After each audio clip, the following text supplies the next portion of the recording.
الله جل شانه فرمایي دلته ډېر ناشنا فیصله کوي. الله فرمایي ولهم او دوی د پر نظام د فرا ما هغه څه خوخی یشتهون چې دوی غواړي نظامونه د الله د پاره چې الله خالق دی، الله پیدا کوونکی دی، الله جل شانه دې شی ضرورت نشته. خو بیا هم د دې د عقل مطابق الله جل فرمایي چې ډېر ناشنا فیصله کوي. د الله د پاره نو ثابتې او ځان نظامن خوخ دی، ځان نظامن سوال کوي او د الله د پاره نو خوخی. الله جل فرمایي ولهم او دې فر هغه چې کوم دوی چې غواړي بس ځامن بدلی د پاره او نو د الله د پاره ثابتې. الله جل دې خبره ده سبحانه الله پاک دې دینا. او دویم الله جل شانه دې د سوچ دې هغه اگاسي کې چې ګوره د الله د پاره فنونه خوخی چې پرختی د الله نه لري او ځان لچې دې دومره نه خوخی ځان په ځامن خوخی خو ګچري یو کس ته زیره ورکړي شي د لور چې لور دې شوی دا. الله جل فرمایي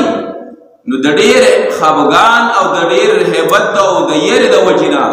او د ډېر غم او د درد د وجنې د مخ د رنګ الله وی تور شي او د غم نه ډکی د شان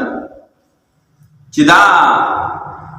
پټه وساتي دا خبره د خپل قوم نه او یا په ذلت او ذلت سره چې د لور چې وساتي د پرورشو کی او یا دا په خاورو کې چې نه باسي. الله تعالی سامه کو ډېر بد فیصله کوي، ډېر بد فیصله کوي. دا مشرکان دیو چې دا یو د ځان پر یو عار او یو ذلت چې هغه غنو چې لور به وشولا دا به یو ذلت چې دا زموږ د فرض ذلت خبره ده، دا زموږ د فرض د رسوایی خبره ده. نو چې د لور زیره ورته ورکړي شروع ډیر زیات بخفاو غم نه بچ دې ډکو او په دې باندې به خفګان کاو. دا هم چې په دې بازي قبیلو ولو چې غویبا نو نه چې ژوند دی خوري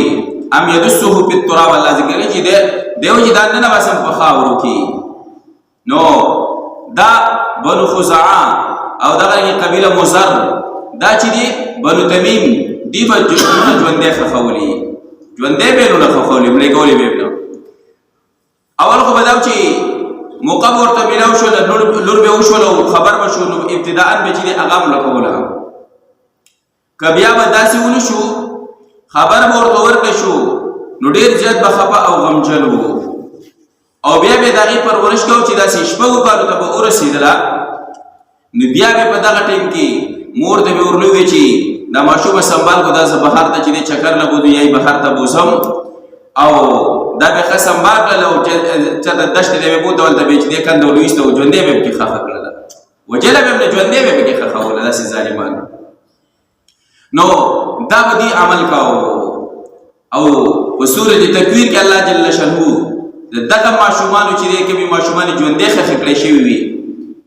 هغه مطالبه ذکر کوي چې قیامت کې بدی مطالبه وکي الله په کومه خبره کې من قتل به شي وي زمون ګناه سوا په کومه ګناه باندې من قتل به شي وي نو الته دا مطالبه ذکر شو دا په قیامت کې دا چې سخت مطالبه وکي خپل مشرانو والدینو